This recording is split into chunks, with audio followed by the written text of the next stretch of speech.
দ্বাদশ শ্রেণী রসায়ন তৃতীয় সেমিস্টার এর দ্বিতীয় অধ্যায় পি ব্লক মৌলসমূহ এর অন্তর্গত গ্রুপ 18 মৌলসমূহ। গ্রুপ 18 মৌলগুলোর মধ্যে কে কে আছে? হিলিয়াম, নিয়ন, আর্গন, ক্রিপ্টন, জেনন, রেডন, অগনেশন। তো এই গ্রুপ 18 মৌলগুলোকে নিষ্ক্রিয় মৌল বলা হয়, কারণ এদের ইলেকট্রন বিন্যাস খুবই স্থায়ী হয়, তাই এরা রাসায়নিকভাবে নিষ্ক্রিয় হয়, রাসায়নিক বিক্রিয়ায় অংশগ্রহণ করে না এবং কোনো যৌগ গঠন করতে চায় না। তা সত্ত্বেও জেননের কিছু যৌগের অস্তিত্ব পাওয়া যায়। হিলিয়াম, নিয়ন এবং আর্গন এদের কোনো যৌগেরই অস্তিত্ব পাওয়া যায়নি। তো জেননের যে যৌগগুলি রয়েছে তার মধ্যে মূলত জেনন ফ্লুরাইড, জেনন অক্সাইড এবং জেনন অক্সোফ্লুরাইডের অস্তিত্ব পাওয়া যায়। তো আজকের আলোচনার বিষয় হচ্ছে এই যে বিভিন্ন জেননের যৌগগুলি রয়েছে তাদের গঠনাকৃতি। তো প্রথমেই আমরা জেনন ফ্লুরাইড যে যৌগগুলি আছে তাদের গঠনাকৃতি নিয়ে আলোচনা করব। তো জেনন ফ্লুরাইড যে যৌগগুলি আছে তার মধ্যে মূলত XeF2, XeF4 এবং XeF6 এর অস্তিত্ব পাওয়া যায়। তো প্রথমে আমরা XeF2 ক্ষেত্রে গঠনাকৃতি কিরূপ সেটা দেখব। তো XeF2 ক্ষেত্রে Xe এর সর্ববহিস্থ কক্ষে মোট ইলেকট্রন সংখ্যা 8টি, আর দুটি ফ্লোরিন থেকে দুটি ইলেকট্রন নিয়ে মোট ইলেকট্রনের সংখ্যা হলো 10, তার মানে 5টি ইলেকট্রন জোড়। এই 5টি ইলেকট্রন জোড় এর জন্য সংকরায়ন হবে sp3d। কিন্তু এই 5টি ইলেকট্রন জোড়ের মধ্যে বন্ধন ইলেকট্রন জোড় হচ্ছে 2টি, কারণ ফ্লুরিন জেননের সঙ্গে সমযোজী এক বন্ধন করবে, এরকম ফ্লুরিন 2টি আছে। আর বাকি 3টা তাহলে কী হবে? বাকি 3টা হচ্ছে নিঃসঙ্গ ইলেকট্রন জোড়, অর্থাৎ 5টি ইলেকট্রন জোড়ের মধ্যে 3টি হচ্ছে নিঃসঙ্গ ইলেকট্রন জোড় আর 2টি হচ্ছে বন্ধন ইলেকট্রন জোড়। আবার sp3d সংকরায়ন হলে গঠনাকৃতি হওয়া উচিত ত্রিকোণীয় দ্বিপিরামিডীয়, কিন্তু যেহেতু এখানে নিঃসঙ্গ ইলেকট্রন জোড় আছে এবং তার সংখ্যা হচ্ছে 3, আর ত্রিকোণীয় দ্বিপিরামিডীয় গঠনাকৃতির ক্ষেত্রে নিঃসঙ্গ ইলেকট্রন জোড়গুলো নিরক্ষীয় অঞ্চলে অবস্থান করে এবং বন্ধন ইলেকট্রন জোড় অক্ষীয় অবস্থানে থাকে। তাহলে এখানে ফ্লুরিনগুলো সমযোজী এক বন্ধন করে থাকবে এবং অক্ষীয় অবস্থানে অবস্থান করবে। তো এই জন্য গঠনাকৃতি হবে সরলরৈখিক।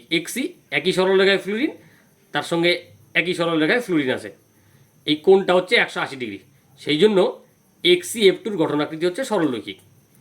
XeF4 এর ক্ষেত্রে কি হচ্ছে? XeF4 এর ক্ষেত্রে Xe বাইরে আছে 8টি, 4টি ফ্লুরিন থেকে 4টি নিল, 8 4 12, মোট ইলেকট্রন সংখ্যা 12, ইলেকট্রন জোড় হচ্ছে 6টি।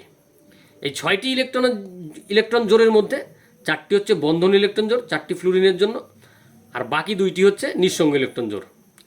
এবার মোট ইলেকট্রন জোড়ের সংখ্যা যদি 6 হয় তাহলে গঠনাকৃতি হবে sp3d।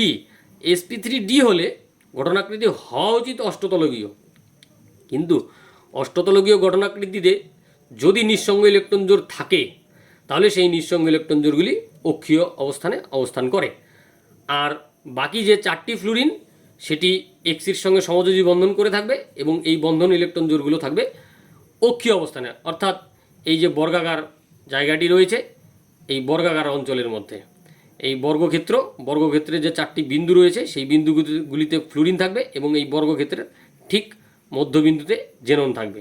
এই জেননের সঙ্গে সমযোজী এক বন্ধন ফ্লুরিন, সমযোজী এক বন্ধন ফ্লুরিন, সমযোজী এক বন্ধন ফ্লুরিন, সমযোজী এক বন্ধন ফ্লুরিন। তো এইরকম হওয়ার জন্য গঠনাকৃতি হলো সমতলিক বর্গাকার, কারণ প্রকৃত গঠনাকৃতি বলার ক্ষেত্রে নিঃসঙ্গ ইলেকট্রন জোড়কে বাদ দিয়ে ভাবতে হবে। এবার XeF6 এর ক্ষেত্রে জেননের বাইরে আছে 8টি, 6টি ফ্লুরিন থেকে 6টি ইলেকট্রন, মোট ইলেকট্রনের সংখ্যা হলো 14টি, ইলেকট্রন জোড় হলো 7টি, 7টি ইলেকট্রন জোড় হলে সংকরায়ন হবে sp3d3। sp3d3 হলে আমার গঠনাকৃতি হওয়া উচিত পেন্টাগোনাল বাইপিরামিডাল অর্থাৎ পঞ্চকোণীয় দ্বিপিরামিডীয়। কিন্তু এখানে এই 7টি ইলেকট্রন জোড়ের মধ্যে 6টি হচ্ছে বন্ধন ইলেকট্রন জোড় আর একটি হচ্ছে নিঃসঙ্গ ইলেকট্রন জোড়। তো নিঃসঙ্গ ইলেকট্রন জোড় থাকার কারণে এর গঠনাকৃতি পঞ্চকোণীয় দ্বিপিরামিডীয় না হয়ে হবে বিকৃত অষ্টতলকীয়। এই গেল জেননের ফ্লুরাইড সমূহ যে যৌগগুলো আছে অর্থাৎ XeF2, XeF4 এবং XeF6 এর গঠনাকৃতি। এবার আমরা জেননের অক্সাইড সমূহ নিয়ে আলোচনা করব, তাদের গঠনাকৃতি নিয়ে বোঝার চেষ্টা করব কেমন গঠনাকৃতি। এবার XeO3 যৌগটির ক্ষেত্রে জেননের বাইরে আছে 8টি এবং 3টি অক্সিজেনের প্রত্যেকটি 2টি করে ইলেকট্রন দিয়ে মোট 6টি ইলেকট্রন, তাহলে 8 যোগ 6 মোট হচ্ছে 14টি ইলেকট্রন অর্থাৎ 7 জোড়া ইলেকট্রন। কিন্তু এই 7 জোড়া ইলেকট্রনের মধ্যে পাই বন্ধন রয়েছে 3 জোড়া, কারণ একটি অক্সিজেন জেননের সঙ্গে একটি সিগমা বন্ধন করে, একটি পাই বন্ধন করে। তাহলে 3টি অক্সিজেন আছে, তাহলে এখানে 3টি পাই বন্ধন আছে। আর পাই বন্ধনের কিন্তু সংকরায়নে কোনো ভূমিকা থাকে না। তাহলে আমি এই মোট যে ইলেকট্রন জোড় বেরোলো 7টি, তার থেকে যদি পাই ইলেকট্রন জোড় বাদ দিয়ে দিই তাহলে আমার ইলেকট্রন জোড়ের সংখ্যা দাঁড়াচ্ছে 4। সেই অনুযায়ী সংকরায়ন হচ্ছে sp3 হলে গঠনাকৃতি হওয়া উচিত চতুস্তলকীয়, কিন্তু চতুস্তলকের একটা অবস্থান নিঃসঙ্গ ইলেকট্রন জোড় দ্বারা অধিকৃত হয়ে আছে, তাই জন্য XeO3 গঠনাকৃতি প্রকৃত গঠনাকৃতি হবে পিরামিডীয়। এবার আমরা যদি XeO4 এর ক্ষেত্রে দেখি তাহলে Xeর সর্ববহিস্থ কক্ষে আছে 8টি ইলেকট্রন এবং 4টি অক্সিজেন রয়েছে। এই 4টি অক্সিজেন থেকে মোট 8টি ইলেকট্রন পাবো।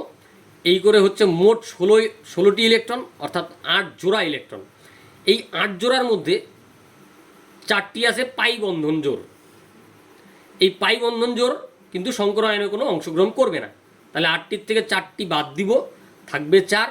সেই 4 হলে সংকরায়ন sp3 হলে গঠনাকৃতি চতুস্তলকীয় হওয়া উচিত। এখানে কোনো নিঃসঙ্গ ইলেকট্রন জোড় নেই, সবগুলোই বন্ধন জোড়, তাই জন্য এর গঠনাকৃতি চতুস্তলকীয়ই হবে। এবারেতে আমরা দেখছি জেননের অক্সোফ্লুরাইড সমূহ। জেননের অক্সোফ্লুরাইডগুলোর মধ্যে কি কি আছে? XeOF2, XeOF4, XeO2F2, XeO2F4, XeO3F2।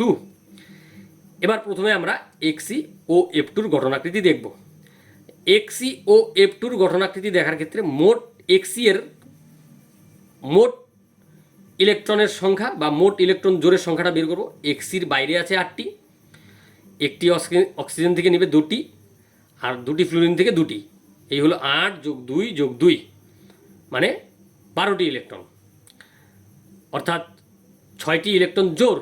সেখানে একটি অক্সিজেন আছে, অর্থাৎ এখানে একটি পাই বন্ধন আছে, তাহলে পাই বন্ধন এর জন্য 2টি 1 জোড়া ইলেকট্রন বাদ যাবে। তাহলে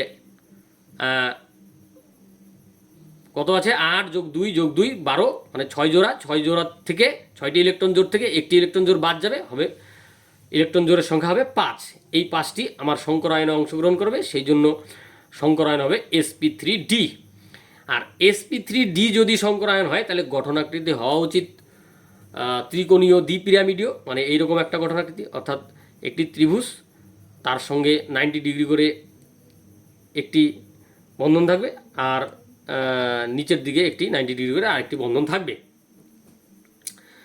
কিন্তু এইখানে যে ইলেকট্রন জোড়ের সংখ্যা 5 হলো, তার মধ্যে 3টি হচ্ছে বন্ধন ইলেকট্রন জোড়। এই 5 জোড়ের মধ্যে 3টি হচ্ছে বন্ধন ইলেকট্রন জোড়। কেমন করে? 2টি ফ্লুরিন এর জন্য 2টি ইলেকট্রন জোড়, আর এখানে অক্সিজেনের পাই ইলেকট্রন জোড় বাদে আরেকটি হচ্ছে সিগমা ইলেকট্রন জোড়। এই করে 3টি হচ্ছে বন্ধন জোড় আর 2টি হচ্ছে নিঃসঙ্গ ইলেকট্রন জোড়। এবার নিঃসঙ্গ ইলেকট্রন জোড়গুলো ত্রিকোণীয় দ্বিপিরামিডীয় ক্ষেত্রে নিরক্ষীয় অবস্থানে অবস্থান করবে, আর একটি ডাবল বন্ড করে একটি অক্সিজেন নিরক্ষীয় অঞ্চলেই থাকবে, আর 2টি ফ্লুরিন 2টি অক্ষীয় অবস্থানে এক বন্ধন করে থাকবে। তো এই করে গঠনাকৃতি হবে টি আকৃতি বিশিষ্ট। কেন? এই যে এরকম একটা XeFF এই বলে এরকমভাবে একটি সরল রেখা পাচ্ছি, আর এইদিকে ডাবল বন্ড একটা অক্সিজেন আছে, সেই জন্য এই আকৃতিটা টি আকৃতি বিশিষ্ট হচ্ছে। এবার আমরা দেখব এক্সি ও F4 এর ক্ষেত্রে। এক্সি ও F4 এর ক্ষেত্রে মোট ইলেকট্রন সংখ্যা কত হচ্ছে? জেননের 8টি, অক্সিজেন থেকে 2টি, 4টি ফ্লোরিন থেকে 4টি। এ হচ্ছে 8 যোগ 2 যোগ 4 মানে 14টি ইলেকট্রন, অর্থাৎ 60টি ইলেকট্রন জোড়। 60টি ইলেকট্রন জোড়ের মধ্যে একটি আছে পাই ইলেকট্রন জোড়, সেই জন্য মোট ইলেকট্রন জোড়ের সংখ্যা হলো 6। এই 6টির মধ্যে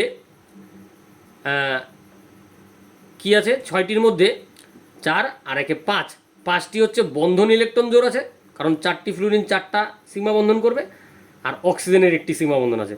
তাহলে 5টি হচ্ছে ইলেকট্রন জোড় আর একটি হচ্ছে নিঃসঙ্গ ইলেকট্রন জোড়।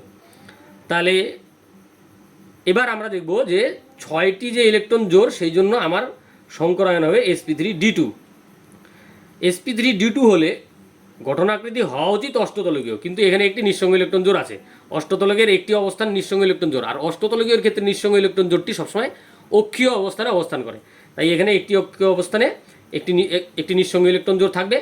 তাহলে বাকি যে অংশটুকুন থাকলো সেগুলোর প্রত্যেকটি অবস্থানে মানে যে নিরক্ষীয় অবস্থান আছে, নিরক্ষীয় অবস্থানে 4টি ফ্লুরিন 4টি সমযোজী বন্ধন করে থাকবে, আর অক্ষীয় অবস্থানে অক্সিজেন থাকবে। এই করে গঠনাকৃতি হবে বর্গ পিরামিডীয়।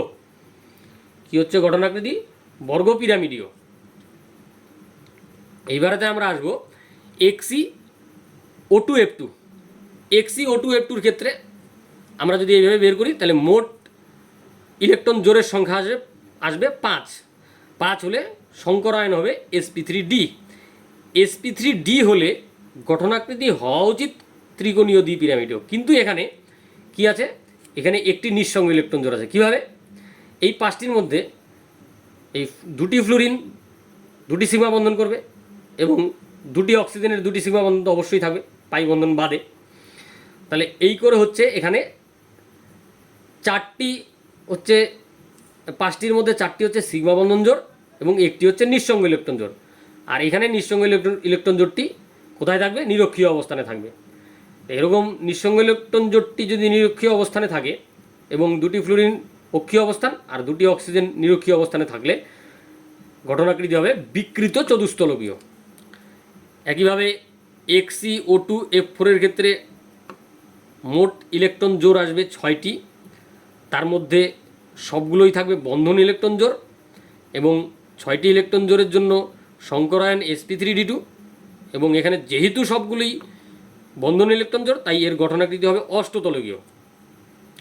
এবারে আমরা আসবো XeO3F2।